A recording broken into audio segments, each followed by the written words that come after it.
అందరికీ నమస్తే. నా పేరు ప్రకాష్, పర్యావరణ కార్యకర్తను. ఈరోజు 10వ తారీఖు 7వ నెల 2026 శుక్రవారం రోజున కానుగ విత్తనాలు సేకరించడానికి వచ్చాను. నేను గత నెలలుగా మా గురుగారు అయినటువంటి పద్మశ్రీ వనజీవి రామయ్య గారి పేరు మీద రామకోటి విత్తనాలు సేకరిస్తున్నాను. అందరూ రామకోటి అనగానే ఏమనుకుంటారంటే పుస్తకాలలో రామ రామ అని రాయడం అనుకుంటారు. కానీ నేను రామ రామ అనుకుంటా విత్తనాలు చదువుతాను. ఇదే నా రాత. ఈ విధంగా నేను కొన్ని మాసాలుగా విత్తనాలు సేకరిస్తున్నాను. ఈరోజు ఇక్కడ కాజిపేట ప్రాంతంలోని సోమిడి గ్రామంలో విత్తనాలు సేకరించడానికి వచ్చాను.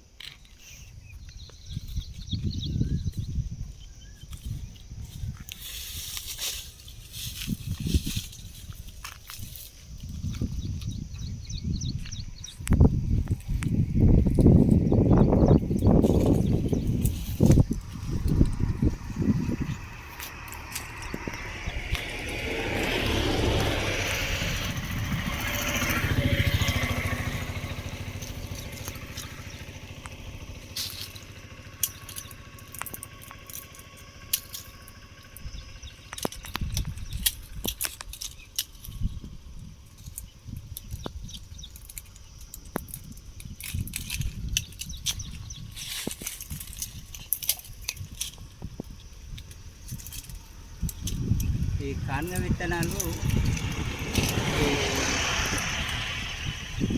మనం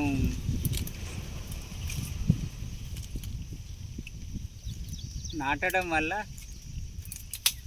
చెట్లు ఈ కానుగ చెట్లు అనేటివి చాలా గుబురుగా పెరుగుతుంది. ఎండాకాలంలో కూడా ఇది పచ్చగా ఉంటుంది. గొడుగులాగా ఇది నీడని ఇస్తుంది.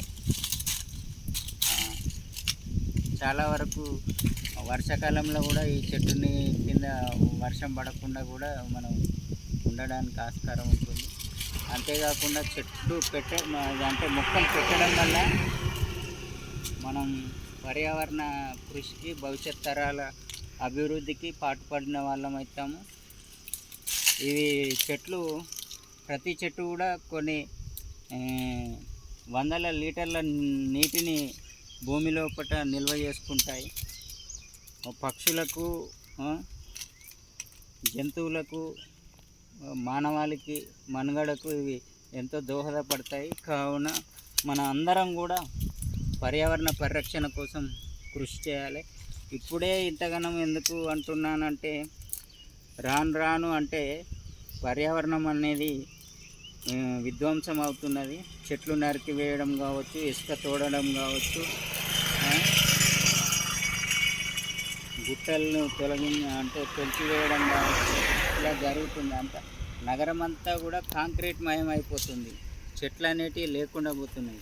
కావున మనం భవిష్యత్ తరాలకు ఆస్తిపాస్తుల కంటే ముఖ్యమైనది పర్యావరణం. ఆస్తిపాస్తులు వాళ్ళు సంపాదించుకోగలుగుతారు, పర్యావరణాన్ని వాళ్ళు సంపాదించుకోలేరు. మనము ఇంటి నిండా డబ్బు పెట్టినంత మాత్రాన వాటిని తినలేరు కదా. అదే ఒక చెట్టు ఉన్నదనుకో, మనకు పువ్వులను ఇస్తాయి, పండ్లను ఇస్తాయి, ఆరోగ్యాన్ని ఇస్తాయి. కావున అందరం కూడా పర్యావరణ పరిరక్షణకు కృషి చేద్దాం. యువత అంతా కూడా ఈ కోటి విత్తన సేకరణలో పాల్గొనాలనుకుంటే నా నంబర్ను సంప్రదించగలరు. నా నంబర్ వచ్చేసి 8801161695. మళ్ళొకసారి చెప్తాను వినండి, 8801161695. ధన్యవాదాలు.